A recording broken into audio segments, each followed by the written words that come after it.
Boa noite, hoje estamos aqui presentes em mais um Sem Dor Experts, um programa de ensino gratuito de dor, apoiado pelo Laboratório Cristália e realizado pelo Caminho Sem Dor. O Caminho Sem Dor, ele pertence ao Instituto PEN Brasil, que é uma instituição filantrópica que tem por objetivo levar o conhecimento de dor a todo o país e a América Latina.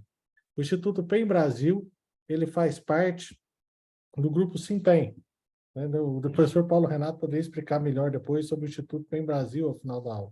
E hoje nós temos um tema muito importante, que é o uso racional de opioides, um tema que reverbera sobre a nossa atuação médica, principalmente quem atua com dor, devido às controvérsias, umas reais e umas controvérsias irracionais a respeito do tema. O professor Paulo Renato vai falar isso de maneira certamente brilhante.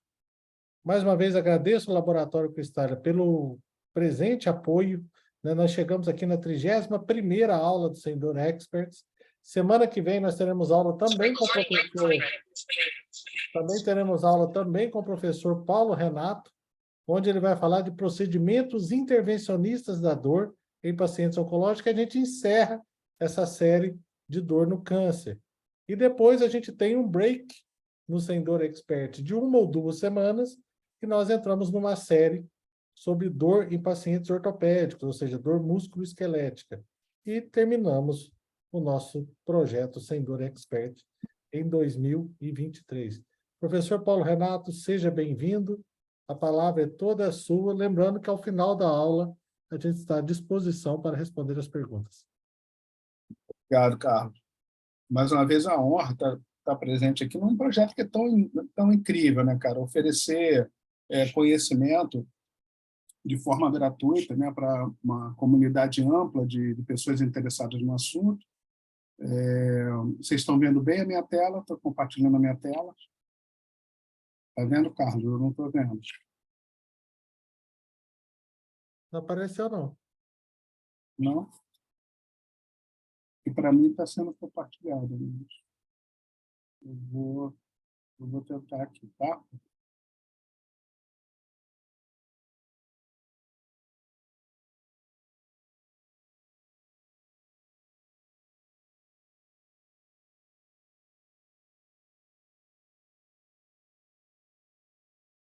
Pronto, agora está aparecendo a sua tela, mas está aparecendo o seu WhatsApp. Cuidado, hein?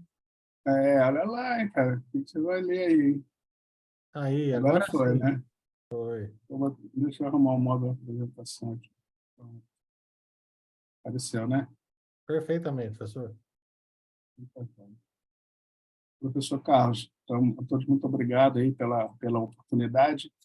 Eu venho falar sobre um tema hoje que é um tema particularmente sensível, um tema polêmico. Ele é uma maneira boa da gente conversar sobre um tema no pós-aula, né? Ou seja, a possibilidade da gente conversar a respeito de um tema polêmico é muito melhor do que conversar sobre um tema não polêmico, né? Então, como é que prescreve opioide? Essa foi a missão que foi dada, e eu pergunto para vocês se tem jeito certo. Eu vou questionar até se existe um jeito certo de prescrever opioide. E aí eu defendo a ideia que não existe um jeito certo de prescrever opioide, mas existe um jeito lógico, baseado em conhecimento. Isso sim, eu acho que vai ser favorável para aqueles que estão me ouvindo. Então, quando nós falamos sobre opioides no cenário de pacientes oncológicos, o termo que eu gosto de usar é uso racional de opioides, em qualquer sentido. O uso racional de opioides serve para a gente nortear o que a gente associa, como é que a gente dá entrada nos analgésicos, qual é o primeiro degrau, segundo, terceiro, como a gente encaminha o paciente para procedimentos intervencionistas, que é o que eu vou falar semana que vem, procedimentos intervencionistas de paciente de dor oncológica.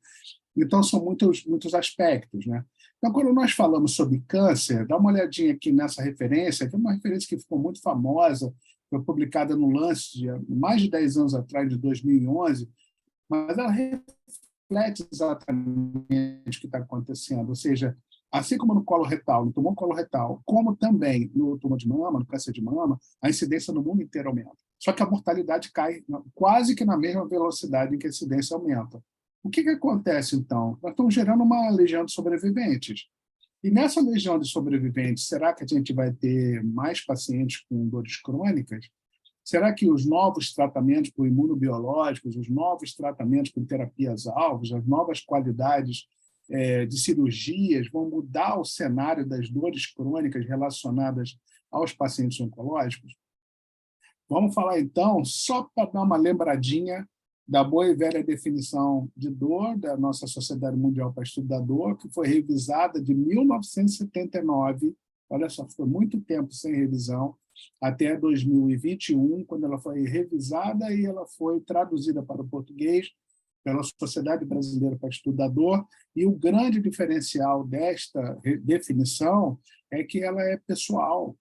Não cabe qualquer tipo de julgamento, não cabe qualquer tipo de adjetivo de que é forte para a dor, é fricoteiro, ou qualquer coisa desse sentido.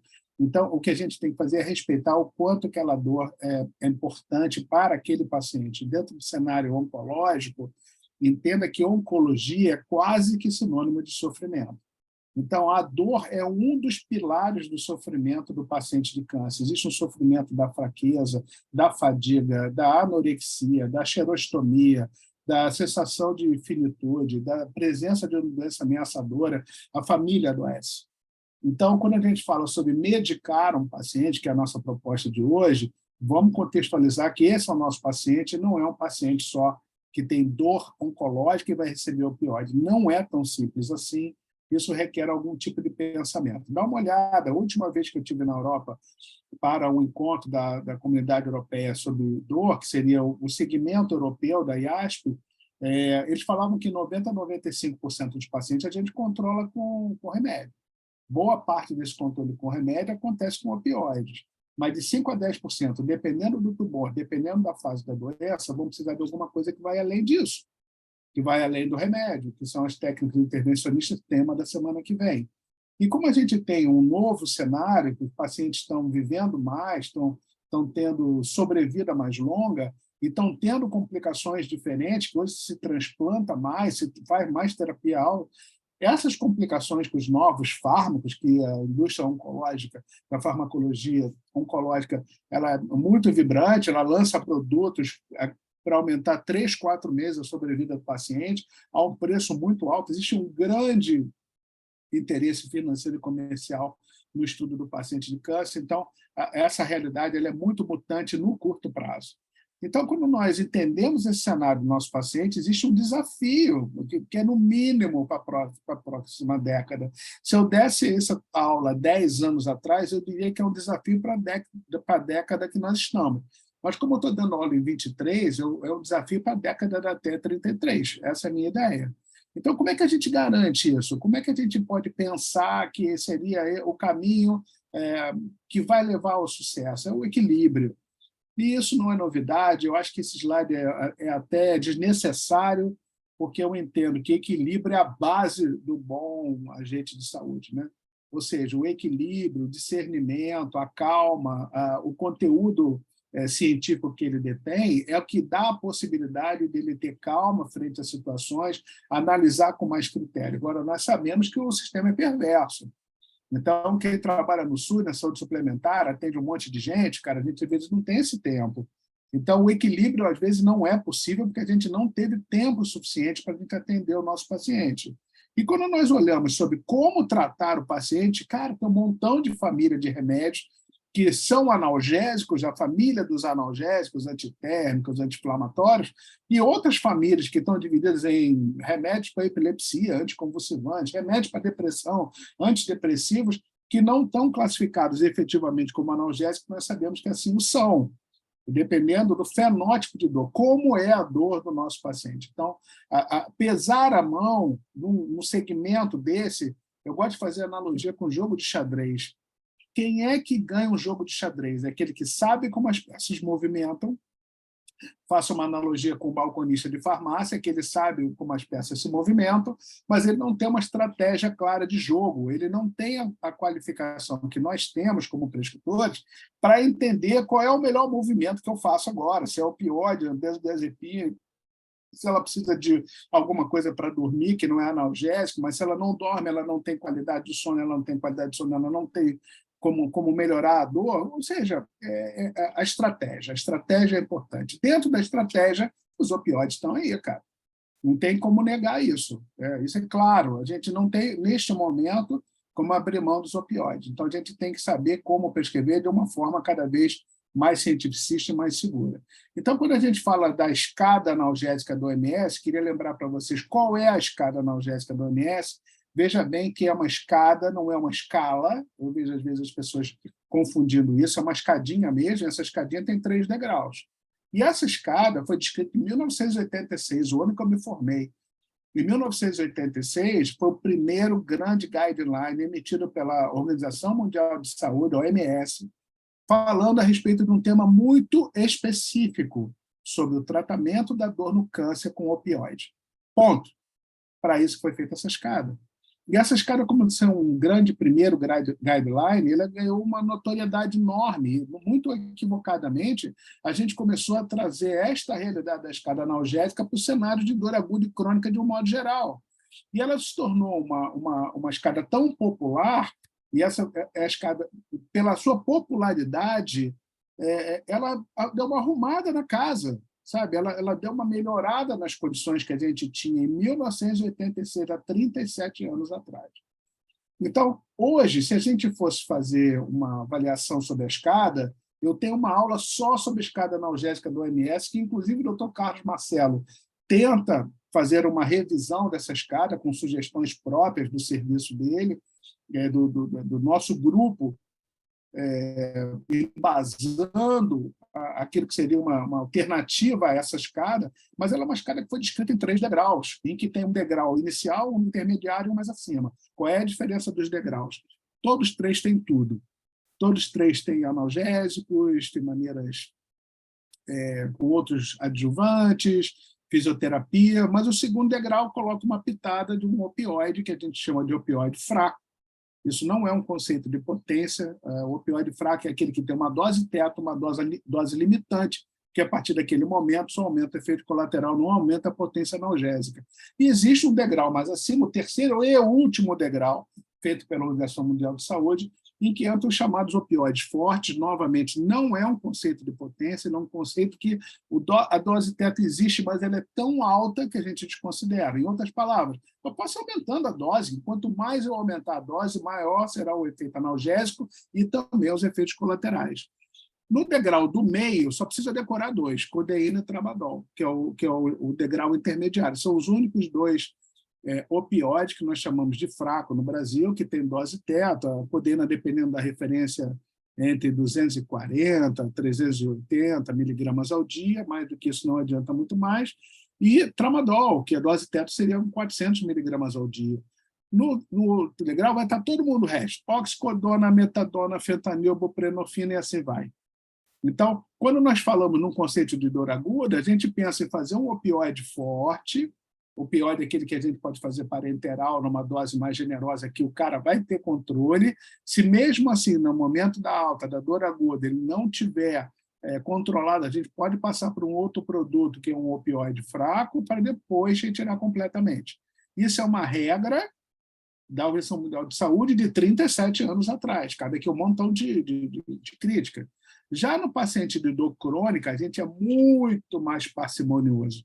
Colocar o opioide na vida desse paciente requer uma série de cuidados, diferente de uma dor aguda, uma fratura, um trauma, um politraumatizado, um pós-operatório. É muito diferente do paciente de dor uma dor nociplástica, uma fibromialgia, uma dor de cabeça. Raramente tem indicação de uso do opioide. Então, a gente subiria a escada na dor crônica e desceria a escada na dor aguda. Então, onde é que fica a escada analgésica quando a gente fala de opioide, assim, de modo geral? Quais são as linhas que nos ajudam em relação ao uso da escada analgésica da OMS?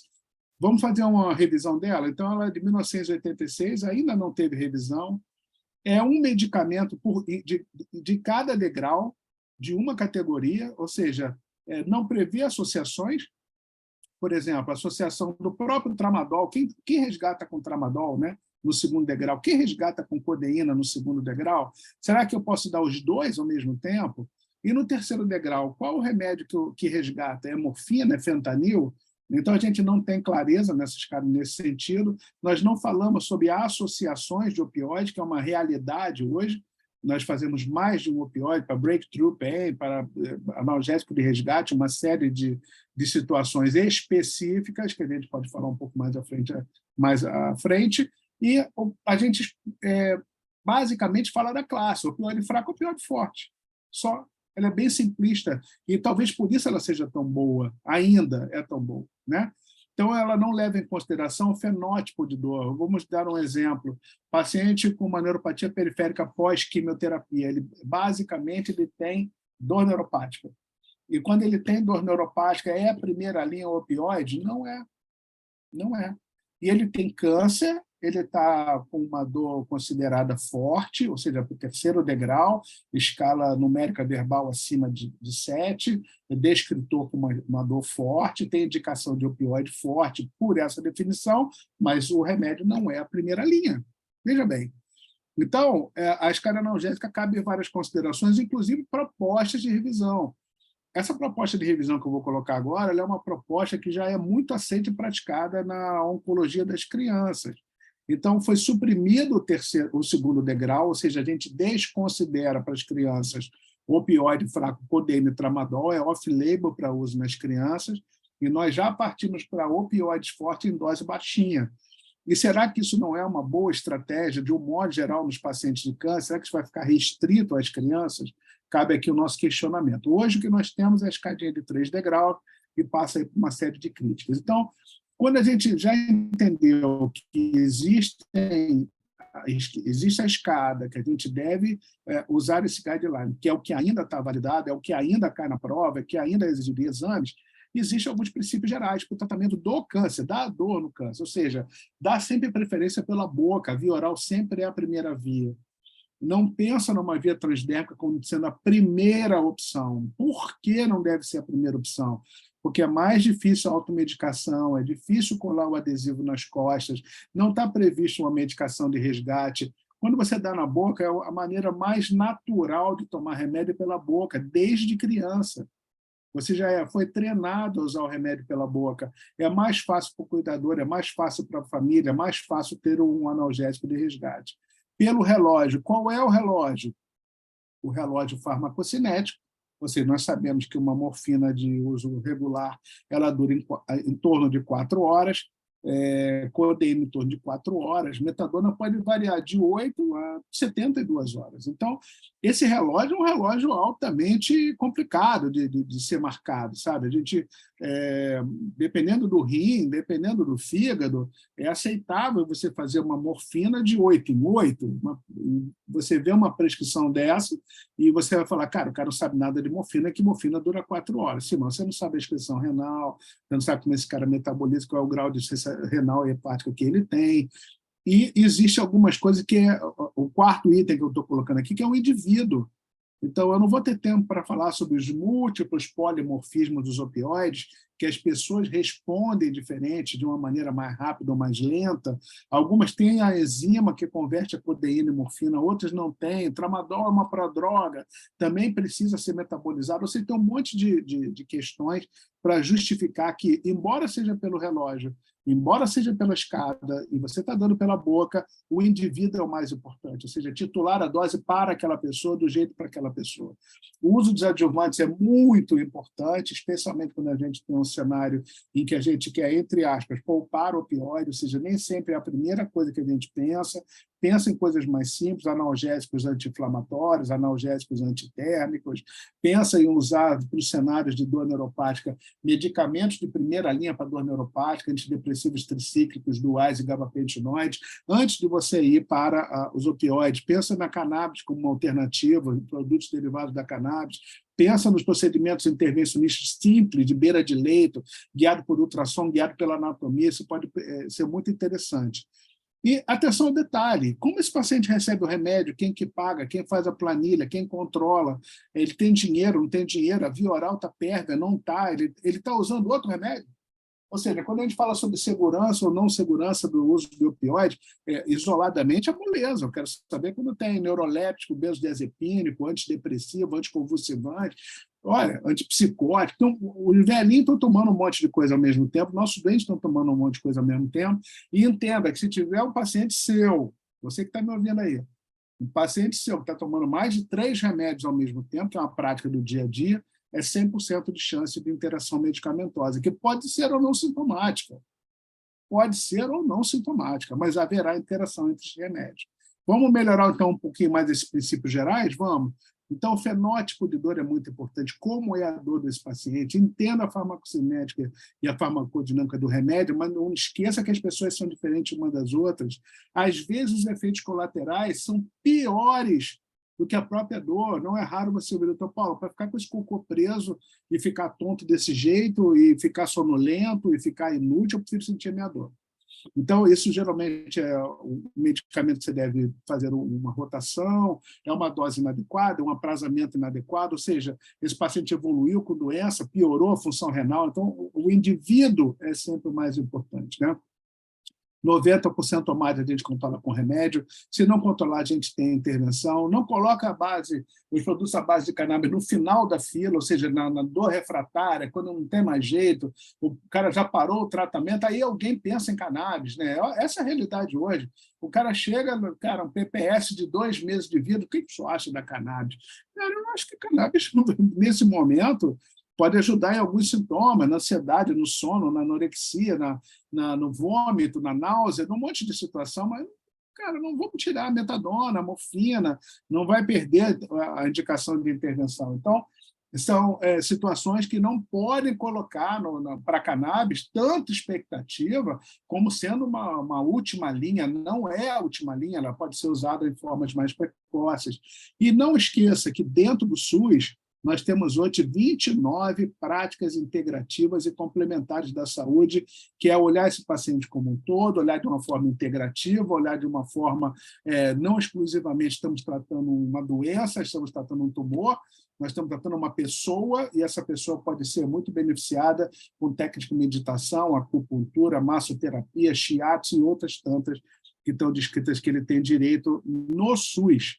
Então, quando nós falamos sobre tratar a dor no câncer, olha que slide importante é esse. Qual é o momento que a gente trata a dor desse paciente? Nós temos 3 linhas aqui. A primeira são pacientes que têm dor, escala numérica verbal de 0 a 3, ou seja, uma dor fraca. Veja que a gente leva mais de 2 semanas para equilibrar e tirar a dor de 90% dos pacientes.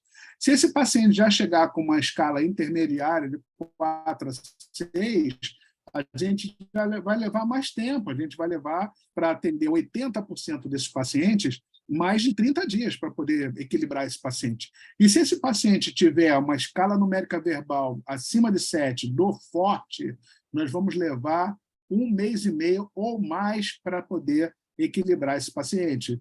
Então, atender a esse paciente quanto mais precoce possível, mais rápido vai ser o controle. Porque se a gente deixar essa dor ir caminhando para situações fora de controle, pode acontecer isso aqui, olha. Nós vamos precisar de 75 dias para atender pacientes em descritores de dor mais altos, mais fortes, mais elevados. Então, tratar precocemente é uma boa estratégia para a saúde dos seus pacientes. Quando a gente fala sobre fenótipo de dor, a gente tem que entender uma das características da dor no paciente do câncer, que são as dores irruptivas ou as dores incidentais, que vem do inglês breakthrough pain. Qual é a definição de breakthrough pain? O cara tem que ter dor controlada, ele não tem dor na maior parte do tempo, e ele tem dor muito forte que acontece ao longo do dia ou ao longo da noite, que tem ou não um motivo para acontecer, um curativo, uma mudança de decúbito, ficar em pé, tomar banho, seja qual o motivo for. E existe um número expressivo de pacientes oncológicos que têm esse tipo de dor e a gente não sabe o porquê. Não tem um marcador, não tem um momento. Ela vem do jeito que ela vem, ela vai embora. E qual é a característica dessa dor? Ela é uma dor que cresce rápido, num curto período de tempo, de 3 a 10 minutos, ela atinge o seu pico e ela passa mais ou menos entre meia hora e 1 hora. Por isso que a gente tem que ter medicamentos específicos para esse tipo de dor. E lembra que só será breakthrough pain se ele tiver 70% do tempo dele com a dor controlada. Então, são coisas que vêm de repente, que vêm com essa característica. há de se fazer a diferença entre breakthrough pain e dose de resgate. Dose de resgate é uma coisa, é aquele paciente que a dor está mais forte hoje aquela dose mantida não está boa, ele foi para o hospital, foi fazer radioterapia, o trânsito estava muito ruim, ficou muito tempo no carro, ele está sentindo dor por causa disso, está durando bastante tempo. Esse é o medicamento de resgate. O outro é a marcação. 70% do tempo dele ou mais ele está controlado, a gente olha no cenário de uma semana e vê esses picos muito lancinantes de dor. Para esse tipo de medicamento, de dor, a gente, quando for pensar em opioide, é importante que a gente pense sobre um conceito que foi descrito por Bonica nos anos 50 nos Estados Unidos, recebendo veteranos da Guerra da Coreia, depois da Guerra do Vietnã, com dor crônica. E ele identificou claramente que existe um fenômeno em inglês chamado opiofobia, ou opiofobia em português, que ele descreveu, que é o medo da prescrição de opioide. Quem tem medo da prescrição do opioide? Todo mundo.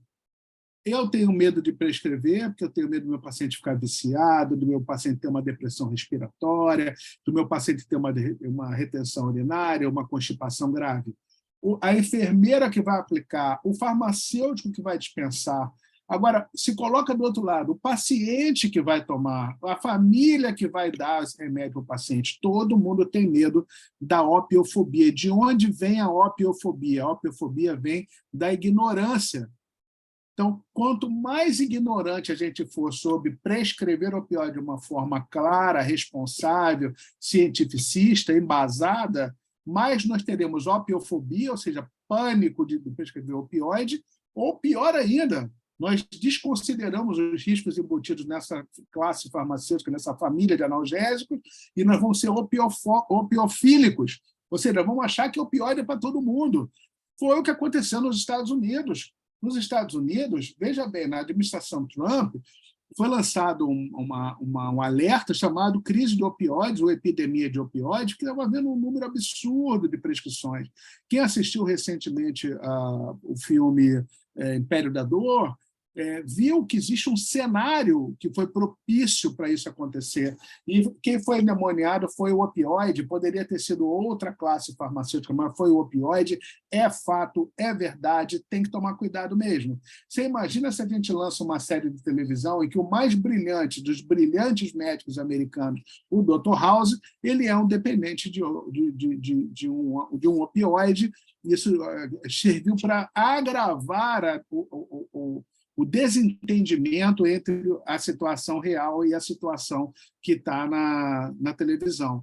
Vamos fazer uma analogia aqui. Olha no Brasil quanto que a gente consome. Em média, dependendo da referência, nós consumimos entre 7, 8 a 13 miligramas de opioide por brasileiro por ano. Essa é a média do brasileiro e a média da América Latina, com alguns países consumindo um pouco mais. Dá uma olhada aqui no consumo americano. Eles consomem 100 vezes mais do que um brasileiro. Então, dentro dessa realidade, o que vai acontecer? São realidades perversas, muito distintas. Uma está com uma dose 100 vezes maior que a gente não está nesse momento. Onde nós estamos? Qual é o nosso momento? O nosso momento é de reflexão. Olha, isso aconteceu lá nos Estados Unidos. Vou mostrar um slide para vocês agora de 13 anos atrás. Ou seja, países que têm opiofilia, o paciente recebe com facilidade o opioide, entra em ponto aqueles que têm opiofobia radical, como vários países da Europa, que não tem qualquer opioide para tratar os pacientes de câncer.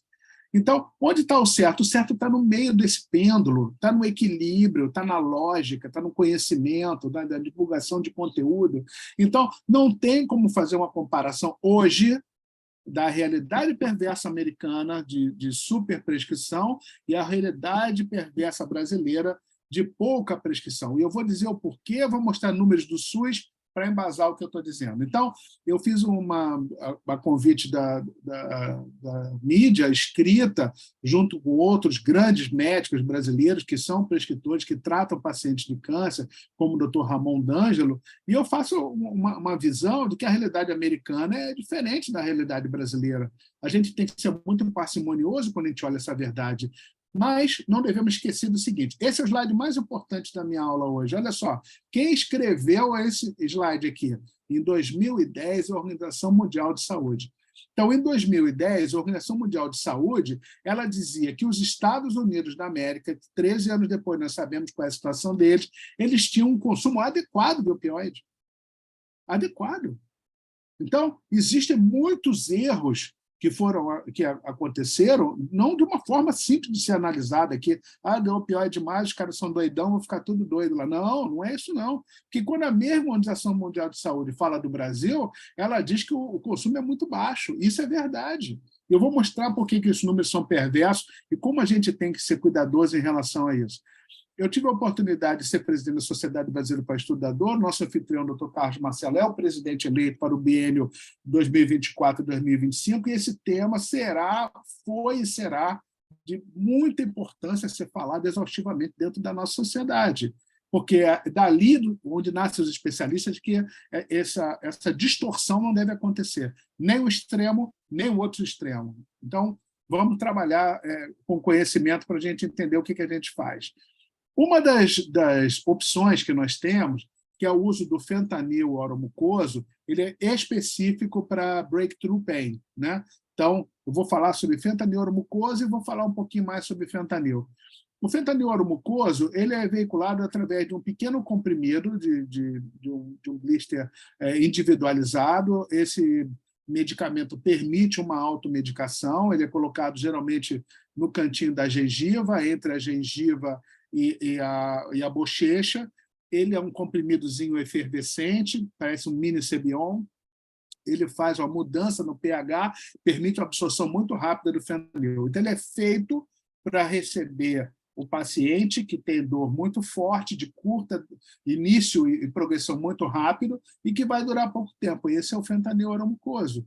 Então, isso é um caso de um paciente meu, mostrando um paciente de cabeça e pescoço, fase avançada de doença, e ele só tinha alívio da severa dor que ele tinha através de fentanil oromucoso. Ele consumia vários comprimidos ao dia, tem comprimido de 100 microgramas, 200 microgramas e 400 microgramas. Esse é o fentanil que a gente prescreve em situações específicas. Vamos fazer uma análise. Então, qual é a situação? Eu não vou pegar no pé do fentanil, não. Vou falar do fentanil porque ele está muito na moda. A gente, no Brasil, não tem algumas apresentações, tipo o pirulito de fentanil para resgate. Nós não temos aplicação transdérmica, né, que possa ganhar grande circulação com um PET que faz resgate, ou seja, aumenta a possibilidade de tratar o breakthrough pain através do PET. Nós não temos todas as opções disponíveis no Brasil. Nós tínhamos um PET com 12,5, 25, 50, 75 e 100 microgramas por hora, mas hoje é difícil encontrar na farmácia todas essas apresentações, gerando, às vezes, uma dose maior. Eu quero começar com 12,5, tem que partir para 50, porque não se consegue comprar. Assim como o spray nasal, eu nunca vi no Brasil, eu só vi importado de paciente meu estrangeiro, assim como várias opções do pirulito com várias apresentações. O que eu quero dizer com isso? A gente não tem as melhores opções para prescrever. Nós não temos todas as opções. E o Brasil ainda é um país privilegiado porque nós temos a maior parte dos remédios, a maior parte das apresentações. Mas, especificamente no fentanil, nós temos essa característica. E olha o que era o compliance do opioide alguns anos atrás. Era assim que tinha a publicação. O pirulito de fentanil, com um sorrisinho lindo de uma criança com uma aparência completamente sadia, um pirulito transparente vermelho, que dá a sensação de que aquilo é uma guloseima. Isso não existe mais nos dias de hoje, pessoal. Isso não há nenhuma empresa da indústria farmacêutica que não tenha regra de compliance rígido em relação a esse tipo de veiculação irresponsável que nós fizemos no passado. Então, quando nós entendemos essa realidade, começam a aparecer os antídotos. Antídotos que hoje nos Estados Unidos estão na Guarda Municipal, na Polícia Rodoviária, nos centros comunitários, uma série de instituições para tratar as complicações da overdose, não só do fentanil, mas de outros opioides, metadona, codeína, heroína, remédio de rua, que são opioides, com o spray nasal do naloxona, que é o único antagonista, 100% antagonista, que nós temos no mercado atualmente. Por que isso está acontecendo e qual é a relevância disso? Veja o que foi falado pelo Carlos Marcelo no nosso briefing, que em 2010, 40 mil mortes ocorreram nos Estados Unidos por overdose de opioides, mas apenas 10% eram relacionadas ao fentanil, há 13 anos atrás. Essa é a publicação que saiu essa semana, veiculada pela Associação Brasileira do Estudo de Álcool e Drogas, que tem como fonte a BBC. Então, essa instituição é fácil vocês encontrarem no Instagram. Recomendo que vocês participem desse movimento, entendendo a gravidade do problema. E a gravidade do problema, a Raquel Schutz me mandou hoje uma imagem vindo para casa para eu colocar na minha aula hoje. Ela não sabia que eu ia dar aula hoje. Eu falei, Raquel, vou botar na minha aula hoje. Olha o que ela me mandou. Ela mandou uma imagem dos socorristas que tem um tipo específico de luva para atender pacientes que estão em uso de fentanil devido ao risco desses socorristas se contaminarem com fentanil de rua que está sendo comercializado ilegalmente nos Estados Unidos. Então, em 2022, nós paramos em 100 mil mortes nos Estados Unidos pelo uso abusivo de opioide, e sendo que 70% são relacionados ao fentanil. E 70% relacionado ao fentanil não é o fentanil prescritivo, não é o paciente de câncer, não é aquele que tem controle do médico, é o fentanil que vem de forma ilegal do México, de um produto de rua produzido na China, que entra ilegalmente nos Estados Unidos. E ainda vou lhe trazer uma nova informação da Universidade da Califórnia. Em 2023, eles acham que vamos ter uma piora da escalada da crise de opioide, porque está se fazendo a associação desse fentanil irregular, né, não comercial, com metanfetamina produzida de forma irregular com a cocaína, ou seja, é uma trinca do mal.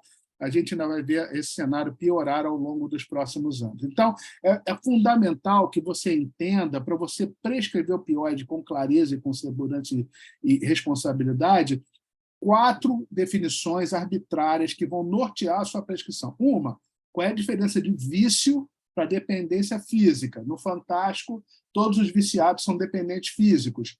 Nós vamos falar qual é a diferença de um para o outro. Não é. Vício é uma coisa, dependência física é outra. Tolerância e pseudotolerância. Vamos começar, então, pela dependência física. Dependência física é um estado de adaptação. Ele tem um mecanismo noradrenérgico, ele acontece especificamente no locus cerúleus, e ele é diferente do mecanismo dopaminérgico no sistema límbico do vício. Então, qual é a grande diferença do viciado em opioide e do dependente físico em opioide?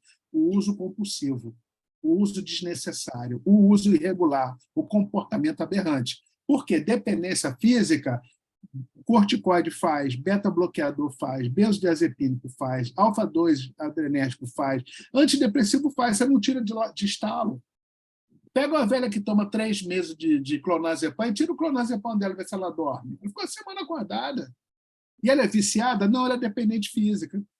Tá? Ela não tem uso compulsivo, ela não dorme. Ela precisa do medicamento. Então, há toda uma ciência médica envolvida para tratar a dependência física e tirar o remédio de forma correta para que esse paciente não tenha o fenômeno de retirada, a chamada síndrome de abstinência, que é quando o paciente tira de forma abrupta, de uma forma não técnica, não científica, não feita para aquele paciente, e ele pode ter uma série de sintomas, sinais e sintomas, com dores musculares, alucinação, o aumento expressivo da dor, quadros cinesiofóbicos, pânico, desautonomias, diarreia, porque tinha constipação, libera, o cara faz diarreia, se evacua.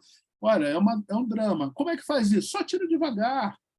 Tira devagar. Você, em uma semana, você tira o opioide do paciente. Eu vejo os caras desmamando a cada 4, 6 meses para desmamar. Não, você tira logo. Você reduz 10, 20% a cada 2 dias. Rapidinho, uma semana, 10 dias, você tira e o cara não vai ter síndrome de abstinência. A outra coisa é o vício. O vício é terrível, porque o vício é igual a todos os vícios que você conhece. Vício de droga, vício de comida, vício de sexo, vício de compras, vício de jogo. É uma doença, e essa doença é neurobiológica. Ela é caracterizada por condutas aberrantes, ela tem uma clara situação psicossocial e ambiental envolvida, e ela é caracterizada pela ingesta compulsiva. O cara não quer usar, mas ele usa porque ele não tem outra alternativa. Ele vai procurar, ele vai para a boca, ele vai ficar bêbado, ele vai usar mesmo o que ele vai dizer que ele vai ter síndrome de abstinência. Não. Ele não vai ter síndrome de abstinência, vai ter síndrome de abstinência também, mas a compulsividade que esse paciente vai ter é o que é, de fato, o vício. Então, o vício, quando a gente vai ver a literatura, ela varia demais. Tem literatura dizendo que não vicia ninguém, tem outra dizendo que vicia 50%. Cara, tem muita literatura ruim, cheia de vieses para proteger A e B, os caras que gostam, os caras que detestam. Então, não dá para ter uma certeza, mas dá para ter uma certeza. Vou mostrar uma literatura da Sociedade Brasileira para Estudador que vai ajudar a gente muito. A incidência, quando você tem um paciente que não tem história de abuso de álcool, de droga, não toma ansiolíticos, antidepressivos, não tem quadro psiquiátrico prévio, a possibilidade de ter vício com opioide é muito pequena. Mas ele pode ter dependência química, porque ele pode precisar do remédio, não pode tirar de uma vez só.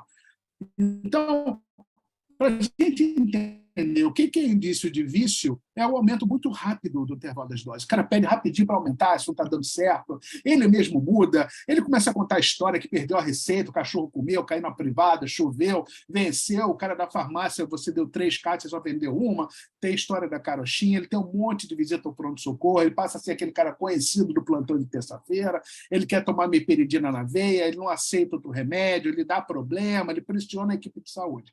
Então, ele vai dizer que a única coisa que ajuda ele é aquele remédio desse jeito, e aí ele pega o medicamento, ele macera, ele cheira, ele injeta, ele rouba da bomba implantada no paciente. Olha, não tem número de indícios de vício que eu possa falar aqui. Um conceito mais farmacológico é a tolerância. O que é a tolerância? A tolerância é muito característica dos pacientes que usam opioides. Ou seja, com o passar do tempo, para ter o mesmo efeito, eu tenho que ir aumentando a dose.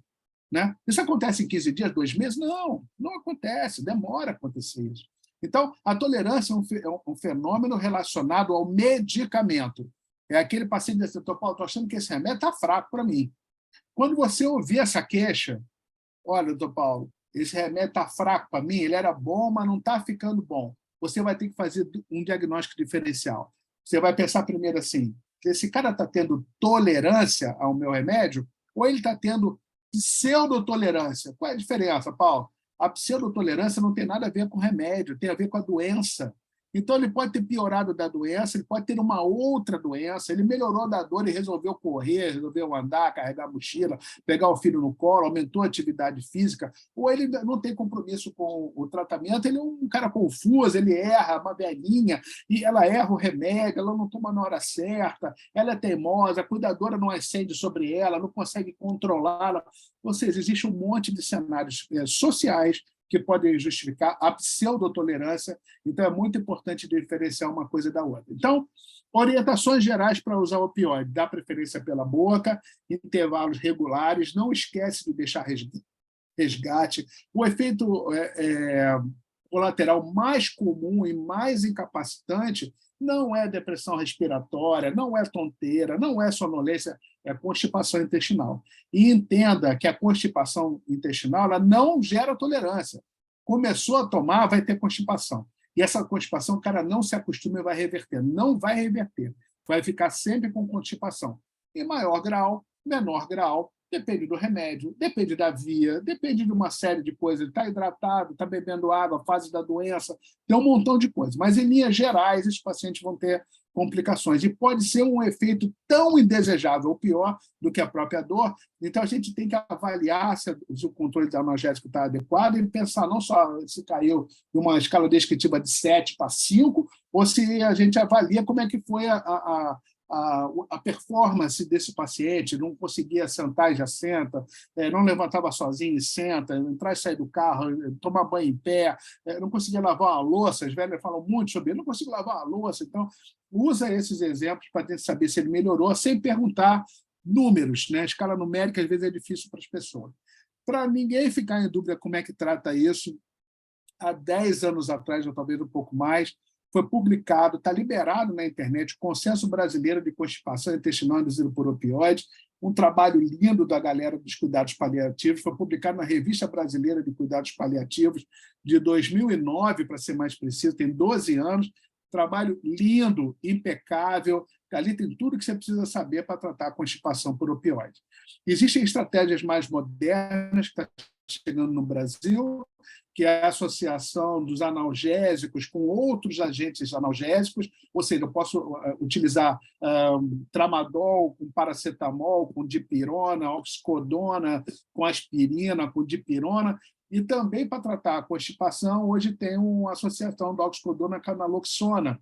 A naloxona é um antagonista de todos os opioides. Por via oral, ele antagoniza os receptores opioides no trato gastrointestinal, ele é absorvido junto com a oxicodona, mas o fígado já destrói essa naloxona toda na primeira passagem, ela não ganha grande circulação, então não diminui o efeito da oxicodona do seu ponto de vista analgésico, diminui apenas o efeito gastrointestinal com a constipação.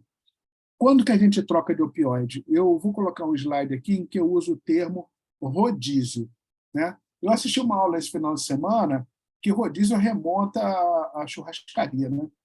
Então, eu vou mudar na próxima vez esse slide, eu não mudei de propósito, porque agora a gente deve, em vez de escrever rodízio, a gente deve escrever rotação de opioide.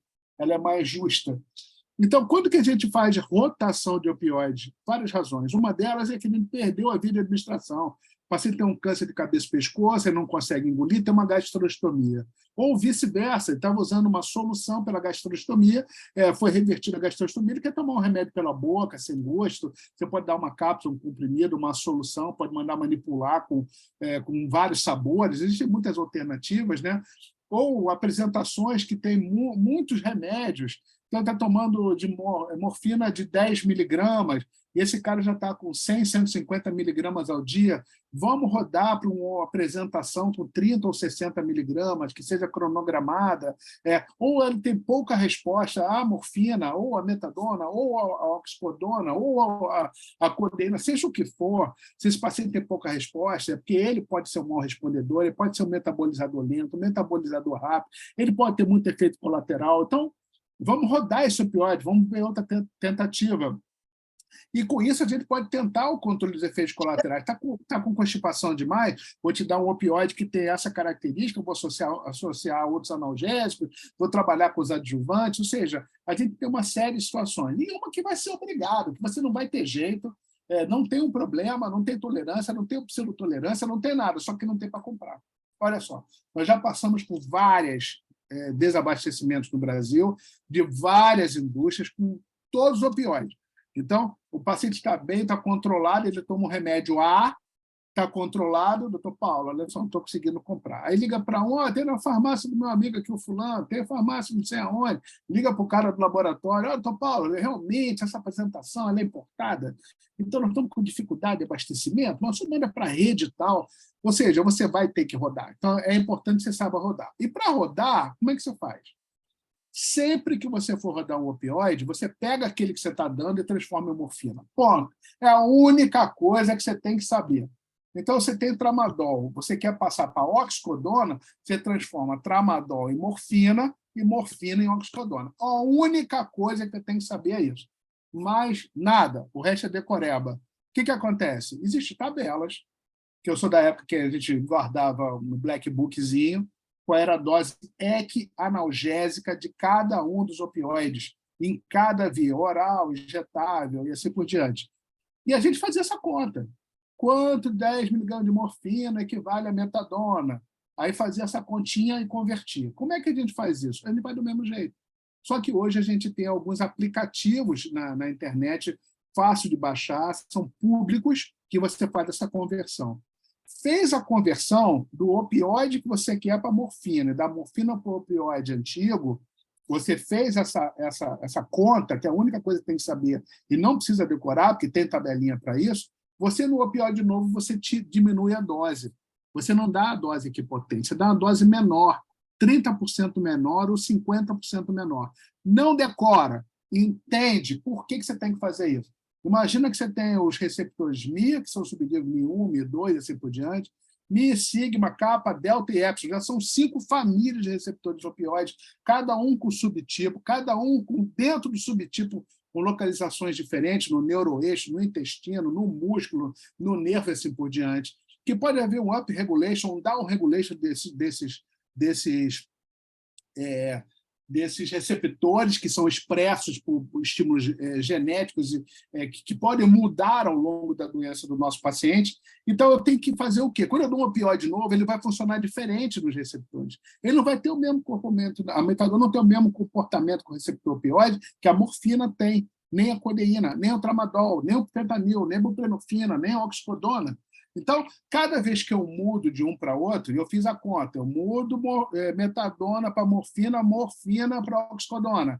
A dose calculada de oxicodona, que é equianalgésica da primeira ou da morfina, você vai reduzir em 30% ou 50%. Aqui tem um exemplinho, né? Então, o paciente que tomava 60 miligramas de morfina oral, a dose equianalgésica seria um 20 de metadona, já vista que a metadona ela é 3 vezes mais forte do que a morfina, a dose equianalgésica, a gente tira no mínimo 30%, daria uma conta quebrada, 14 miligramas, então, na prática, a gente vai dar 15, que são 3 comprimidos de 5 miligramas, ou um comprimido de 10 e um comprimido de 5, para atender essa nova demanda do nosso paciente. Então, existem tabelinhas, milhares de tabelinhas abertas na internet com esse cálculo de dose, existem vários tipos de aplicativos de várias indústrias farmacêuticas para você pesquisar. Muito bem. E agora, Paulo, me fala aí qual é o grande borogodó de eu não viciar meu paciente, não dar problema no meu paciente. A Sociedade Brasileira para Estudo da Dor, ainda com uma publicação da revista Dor, hoje chama-se Brazilian Journal of Pain, a gente sofisticou o nome para ter mais presença internacional, ter mais visibilidade internacional. 3 ex-presidentes assinaram esse artigo, o professor Durval Crachete, o José Tadeu Tesseroli de Siqueira, o João Batista Garcia, e mais um montão de gente que assina esse artigo. Muito bem. O que a gente tem que ter? A gente tem que ter um consentimento esclarecido. Isso é claro que a gente deve dizer ao paciente de forma formal, por escrito, que a gente está dando um remédio que dá tonteira. Isso a gente dá também no antidepressivo, no anticonvulsivante. Não é exclusivo do opioide. Ele é de vários medicamentos, de vários tratamentos. Ele é obrigatório para todos os tratamentos. Mas o consentimento informado, se puder ser feito, é interessante quando a gente vai medicar um paciente como esse. Por exemplo, pregabalina na sua bula, está escrito que não deve assinar contratos e operar máquinas. Você avisa isso ao paciente? Você dá um consentimento informado que ele pode ter isso? Diz que tem tonteira, sonolência, etc. Então, é importante que você esclareça o seu paciente. Se a gente estratificar quem tem maior risco de vício, é aquele cara que tem história de abuso de substâncias, que tem alguma comorbidade psiquiátrica e tem alguns comportamentos aberrantes. Cara, esse é característico do homem jovem no pronto-socorro traumatizado. Esse é o grande problema. É o menino que chegou atropelado, que bateram na moto dele, atropelaram, ele quebrou a perna, ficou na férula, operou 3 vezes, tem osteomielite, entendeu? E esse cara começou com solução analgésica, meperidina na veia, é trevas. O problema é social, o problema não é só do remédio. É contextualizar aonde esse paciente tem maior risco. Então, muita atenção a isso. Então, como é que a gente garante isso? Ter uma boa relação médico-paciente, ou seja, tem que ter busca ativa, você tem que perguntar da dor do paciente, tem que saber como é que ele está tomando. Quando você tiver um paciente que está usando um PET, posso ver seu PET? O PET? Deixa eu ver o PET, o senhor só não está usando um PET de buprenorfina, de fentanil, seja do que for? Hoje eu não botei. Vocês vão ouvir isso.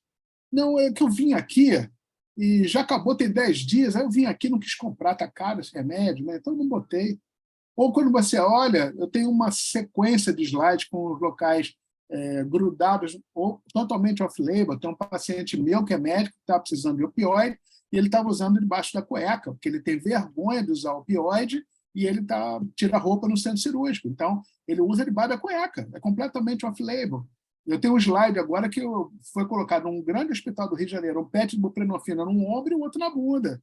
Então, olha o teu paciente, posso ver como é que está prescrito? Quem controla o seu remédio? A sua filha? Como é que você está dando remédio para ela? Você vai se surpreender com isso. Então, o plano de tratamento é muito importante. Explicar ao paciente que vai ter efeito colateral, que não é alergia se ele ficar tonto, não é alergia se ele ficar sonolento, que vai passar, que ele vai acostumar e que o cocô vai continuar preso. Ele não vai se acostumar. Então, é importante tratar a constipação intestinal. E aí você vê não só o resultado no descritor da dor, mas na funcionalidade. Na funcionalidade. Programas educacionais como esse, que o Cristália está nos proporcionando, é muito importante para a gente melhorar e garantir. Ou seja, trata o teu paciente, você não trata uma doença. Devemos ter um médico prescritor de opioide, não um monte de gente prescrevendo, fica uma confusão. Ter equipe multi-interdisciplinar, usar opioide de resgate, entender que pode ter efeito colateral, qual é a dose certa? É a menor dose possível, com maior benefício analgésico. É uma coisa boboca de ensinar, mas na prática não é fácil. A menor quantidade, com melhor efeito analgésico, com menor quantidade de efeito colateral, isso é óbvio, mas na prática não é tão fácil assim. Então, os efeitos adversos são piores, tem que tratar previamente, tem que contigo, mas com o sistema, com a equipe, com o hospital, com o plantonista, seja o que for.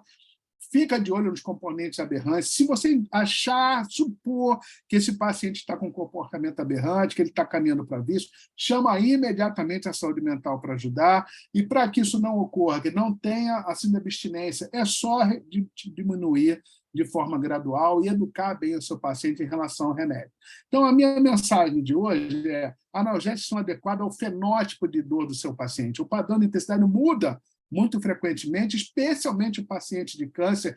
Dá atenção ao detalhe, aos familiares, aos cuidadores. Hoje, os opioides podem ser prescritos dentro da saúde suplementar, nos convênios, e o paciente recebe o remédio. Então, o custo diminuiu bastante em relação ao custo que a gente tinha quando o paciente oncológico, tinha que pagar o remédio na saúde suplementar. Hoje, ele consegue receber. E o controle dos efeitos adversos, especialmente a constipação, dá foco na constipação. Aí eu lhes pergunto, qual é o principal fator limitante ao tratamento da dor dos nossos pacientes de câncer? Você pode achar que não ter o remédio adequado, né? Não estou conseguindo dar remédio para esse paciente, ou que ele está tendo efeito colateral demais, ele quer parar, ou então os pacientes já chegam com uma dose, com uma doença muito avançada, mas não é, galera, desconhecimento, é não saber trabalhar de forma adequada e cientificista esse medicamento, essa família que é preciosa. Os opioides são fundamentais para o tratamento da dor no câncer ainda.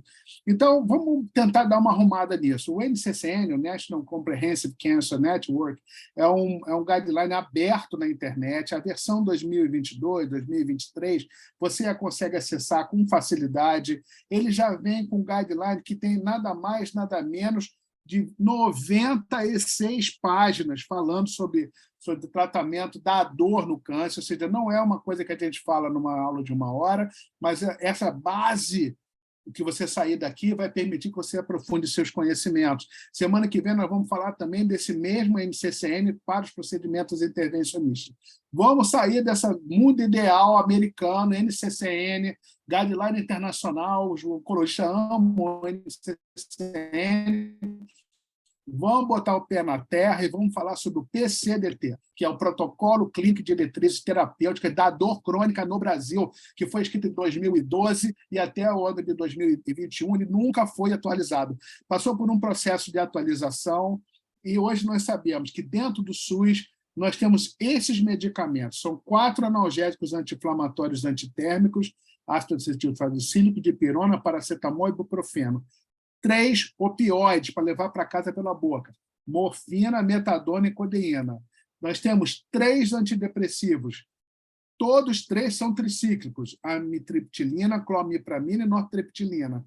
E 4 anticonvulsivantes, fenitoína, carbamazepina, ácido valproico e gabapentina. Nós passamos, então, por uma revisão pública, uma atualização do PCDT, e foi solicitado a inclusão do tramadol, do fentanil, da oxicodona, da buprenorfina, da pregabalina, do emplastro, da lidocaína, e a seção do CONITEC, de 6/5/21, publicou um parecer desfavorável. Ele disse que nenhum desses medicamentos apresenta uma superioridade em relação aos 3 anteriores e que também não existe a necessidade, haja vista que o aumento do custo será tão significativo para o SUS que o SUS não tolera. Então, frente a isso, eu fiz um levantamento dos pouquíssimos números que você consegue puxar do DataSUS. Esses são números em milhões de comprimidos na década passada, de 2009 a 2019, mostrando em milhões de comprimidos que são liberados pelo SUS. Então, morfina em primeiro lugar, a codeína em segundo e a metadona em terceiro. Será que isso atende todas as nossas perguntas? Eu acredito que não. E quando a gente coloca isso dentro da escada, né? Codeína, morfina e metadona atendem a escada analgésica do OMS de 37 anos atrás? Eu imagino que não. Então, a nossa discussão será o que nós temos hoje, se é suficiente para o manejo adequado da dor crônica, especialmente no nosso paciente de câncer. Então, para a gente encerrar, como a gente prescreve opioides? A gente prescreve não de um jeito certo, mas de um jeito responsável, de um jeito lógico, baseado em evidência. Então, a nossa prescrição ela deve ser com equilíbrio e experiência prescritiva. Experiência prescritiva a gente adquire com o passar do tempo. Muito obrigado. Eu espero ter contribuído aí com vocês sobre a minha visão sobre o uso de opioides em oncologia e dar a palavra ao professor Carlos Marcelo de Barros para começar o nosso debate. Então, Carlos, muito obrigado aí pela oportunidade. Tá? Professor Paulo Renato, como sempre, isso não é uma aula, isso é um espetáculo, né? Muito obrigado, acho que esclareceu bastante. É um tema bem espinhoso, né? Isso que, na prática do nosso dia a dia, né? Professor, agora aspectos práticos da vida como ela é, né?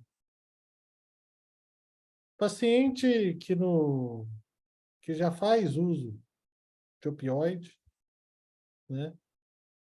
E chega no nosso consultório muitas vezes, fala que aqui, eu já fui em 5 médicos, ele não quer me dar receita mais, com sinais claros de tendência a abuso. Como que a gente sai dessa enrascada? O que a gente fala para o paciente? O que a gente fala para a família? Nós temos que tomar muito cuidado com o termo viciado ou adicto para a família, que eles podem taxar o paciente. Como que a gente sai dessa? Quando a gente percebe que o pedido de prescrição, as queixas estão caminhando para esse lado. Carlinhos, com esse meu tempo de prescrição, cara, eu não tenho fórmula mágica, nem vou ser arrogante de dizer como é que faz. Eu posso dizer assim, como seria a minha abordagem pessoal. Primeiro, eu vou começar a frear a quantidade de solicitação, ou seja, não vou oferecer uma receita como eu ofereço, por exemplo, a pacientes meus oncológicos, que recebem individualmente o comprimido, com 200 comprimidos, 300 comprimidos. Parece que é muito, né? Mas uma caixa de morfina tem 50 comprimidos. E o cara toma 6 por dia, é só fazer a conta, não é muita coisa. Eu tento regular, eu tento que ele chegue mais perto, eu tento chamá-lo a estar mais presente, e imediatamente eu chamo alguém da saúde mental para me orientar. A primeira coisa que eu preciso de orientação, eu já me falo com a minha mulher, que é psicóloga, se forma daqui a 3 meses, eu já digo que ela é psicóloga, pergunto o que ela acha, eu boto o cara dentro de um cenário, ele é SUS, ele é convênio, ele não tem convênio, ele é privado, ele veio sozinho, veio com a família. É tão difícil eu responder essa pergunta, Carlinhos, mas eu tento, primeiro, fidelizar o cara a mim, eu entendo que isso eu posso ajudar, e entendo também, uma frase minha clássica de aula é o seguinte: ninguém é suficientemente bom para tratar dor crônica. Ninguém sozinho é suficientemente bom. Ninguém tem conhecimento para isso. É complexo demais, cara. São variáveis demais, de profissões demais, né? Então, chamar a equipe de saúde mental, chamar a família para conversar, essa seria a minha estratégia. Negar por negar é resolver o seu problema.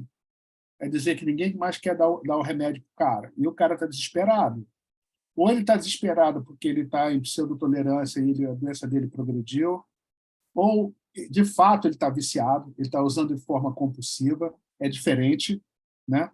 Então, o que eu vejo também acontecer é que o cara tem uma tolerância, está tomando 10 miligramas de morfina de 4 em 4 horas, 60 miligramas, ninguém quer dar mais porque é perigoso, sabe? Ninguém quer se comprometer com uma receita amarelinha com 30 miligramas de 4 em 4, 60 miligramas LC, 2 de manhã e 2 de noite. Você e eu temos um monte de paciente assim, entende? O cara tomar 60, 80 miligramas de metadona por dia, usar 5 comprimidos de fentanil oromucoso para resgate durante o dia, cada um com 100. Cara, então é não ter medo, tendo medo. Pedir a saúde mental para ajudar, falar com outro colega, estreitar a proximidade, oferecer proximidade, dizer que não pode ficar muito tempo sem vir, que tem que aparecer com mais frequência, eu quero pedir uns exames. E assim você vai cozinhando o cara. Se ele depositar algum dia confiança em você, o verdadeiro viciado jamais depositará a confiança em você. Mas aquele que não é 100% viciado, que ele não está realmente na doideira, ele não está inserido na sociedade, ele ainda tem apreço familiar, ele pode depositar confiança em você, aí você ampara e ajuda. Essa é uma boa estratégia. Eu tenho um grupo que eu acompanho aqui no Rio há mais de 20 anos, quase 30 anos, é um grupo de psiquiatras e psicólogos que trabalham com álcool e droga, né? Então, são meus conselheiros também. Eu digo, estou com uma situação como essa. E essa situação do opioide, Carlos, vou te dar uma experiência minha pessoal. Eles não tinham nenhuma experiência com opioide. Zero. Zero. Há 20 e poucos anos atrás. O negócio deles era álcool e cocaína. Álcool e cocaína, álcool e cocaína, álcool e cocaína. E aí começou a ter médico, cara. Médico viciado. E começou a ir médico viciado, que não era em álcool nem cocaína, era em remédio de hospital. E começou a ter enfermeiro. E começou a ter nutricionista, e começou a ter administrativo do hospital, começou a ter mercado negro. Hoje eles têm uma vasta experiência em tratar pacientes vítimas do vício, também de opioide. Como eu falei naquele slide da BBC, é uma realidade cruel nos Estados Unidos e que se agrava com a misturinha, né? As misturas vão fazer com que isso seja cada vez mais grave. A heroína é uma catástrofe na Europa, né? A heroína, principalmente a heroína fumada e injetada. Então, difícil. É muito difícil responder a sua pergunta. Eu acho que não tem uma fórmula certa. Tem uma estratégia que vai ser estabelecida paciente por paciente. Pessoal, Paulo, tem uma pergunta muito importante aqui, que é da prática clínica, a gente muitas vezes tem dificuldade. A constipação por opioide, a pergunta do nosso amigo Jorge Luiz Santini, um abraço, Jorge. Como que a gente lida com ela? Preventivamente? Como que a gente trata? Então, Qual sabe é aquela conduta? frase?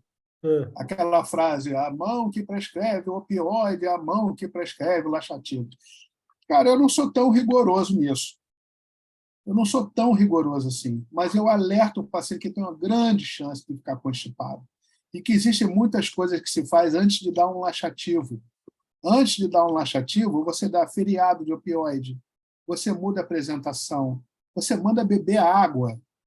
Manda beber água, tem que beber água, senão não tem cocô molinho, vai ter cocô duro. Você leva para nutrição, vai saber se é para fazer uma dieta anticonstipante com resíduo ou uma dieta zero de resíduos. As duas dietas estão corretas, dependendo da situação oncológica que o nosso paciente está, né? Existe até uma dieta chamada dieta de conforto, que o cara come sabendo que vai vomitar, porque ele sente conforto no prazer, no sabor, no mastigar, no ambiente de família, está presente num momento de confraternização da família. É uma dieta de conforto, não é alimentar, não é uma dieta alimentar. Então, eu geralmente sugiro, dentro do cenário, olha, pode ser que o intestino prenda. Então, a partir de hoje, não vai ficar muito parada, só tem que se mexer, só vai beber mais água, a dieta a senhora vai fazer desse jeito. Se a senhora ficar constipada, só manda um WhatsApp. Se a senhora tiver uma constipação, não pode passar de 3 dias. Se passar de 3 dias, o cocô vai ficar muito duro. Olha que constrangimento. Você imagina o constrangimento que é você, adulto, ter que ir para um hospital para alguém fazer um toque retal, extrair manualmente um fecaloma. Isso, às vezes, é mais sofrimento do que a dor, do que o próprio câncer. Então, não menospreze a constipação, seja personalista com a constipação, não tem uma fórmula muito certa, uns vão querer aumentar a cinética intestinal, outros querem melhorar o bolo fecal, outros querem amolecer o bolo fecal, uns vão dar supositório a cada 3 dias de glicerina, outros vão fazer fluide enema. Eu recomendo que leiam o Consenso Brasileiro de Constipação Intestinal, dominem a diferença entre um produto e outro, né? Especialmente aqueles produtos que podem afetar a evolução da doença, por exemplo, o sene deixa o intestino tatuado verde. Então, se esse paciente tem um tumor coloretal, que ele vai precisar fazer acompanhamento de longo prazo, através de colonoscopia, de retosigmoidoscopia, vai afetar o estadiamento da doença dele. Então, são coisas assim que parecem óbvias, mas não são, e a gente tem que entender o cenário de cada paciente e ir adequando. Deixa eu ver aqui, no chat. Bom, não temos mais perguntas. Tem uma pergunta aqui do Fabrício, meu aluno. O drugs.com é uma boa opção para ferramenta. Sinceramente, eu não conheço. Eu não conheço. Eu fiquei até curioso também. Uma boa ferramenta para avaliar a interação. Drugs.com. Juro para você que quando acabar a aula eu vou dar um Google nisso. Eu também. Eu não sei dizer. Vou dar uma olhada, viver e aprender, né? Obrigado aí pela contribuição, viu, Fabrício? Professor, então não temos aqui mais perguntas. Do adiantado da hora, agradecer todos os participantes. Tivemos aí quase 70 pessoas de maneira contínua, fora as pessoas dentro do YouTube, né? Que essa aula também é transmitida ao vivo no YouTube. Muito obrigado, professor Paulo. Dizer que esse é um programa do Caminho Sem Dor, do SIMPEM, do Instituto PEN Brasil, apoiado pelo Laboratório Cristália, né? Antes de deixar o doutor Paulo despedir, vamos ver se tem alguém do Cristália hoje para nos dar um oi.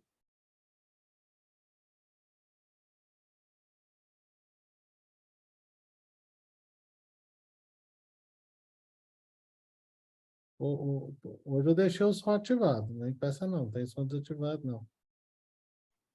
Olá, tudo bem? Boa noite. Boa noite, Weber, tudo bem? Tudo bem? Sou gerente distrital em Goiânia. Agradecemos aí a excelente aula, parabéns ao doutor Paulo. O Roncon não pôde participar hoje, ele está em voo para Teresina nesse momento. E o Maurício Pontes também, que está sempre conosco, hoje tem um compromisso. Mas nós ficamos muito felizes de estar juntos de vocês, contribuindo. Contem sempre conosco. Obrigado, Weber. Obrigado ao Laboratório Cristália. Lembrando que semana que vem o professor Paulo Renato vai falar de procedimentos intervencionistas em dor. A gente dá um break de 1 ou 2 semanas e voltamos com dores musculoesqueléticas. Professor Paulo, caminho para o senhor para as considerações finais. Desejo a todos uma excelente noite, uma excelente semana.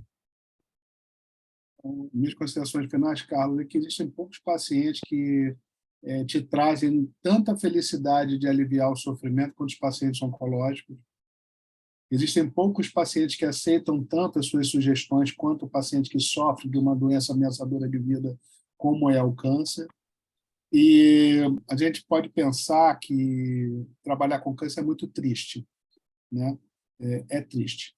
Fato é triste. Mas a compensação que você tem nos momentos de alegria, por você ter certeza que aquele paciente que está falecendo, que está em uma fase avançada de doença, você ajudou, você amparou, você aliviou, e no dia que ele morre, a família te liga para agradecer. Ou seja, isso é o máximo reconhecimento que eu sinto na minha carreira de ter feito o que eu me propus a fazer, que é tratar e aliviar o sofrimento dos pacientes que têm dor.